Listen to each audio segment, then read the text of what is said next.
Dito sa public market sa municipality of San Miguel, Bohol, marami kang langgam na makikita sa kanilang public market dyan sa itaas. Wah! Yan o. Birds. Nandyan po sila sa loob ng net.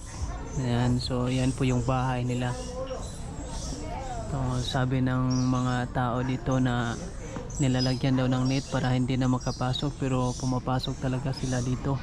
So ang ibig sabihin, sila pala yung may-ari ng properties na ito, yung mga langgam, yung mga kaninunuan nila, kasi hindi nila umalis dito. Nagustuhan nila yung environment dito. So dito sa public market sa San Miguel, Bohol. So ito yung part na ito. Dito lang, so, dito maraming langgam, mga galansiyang yung pangalan nito.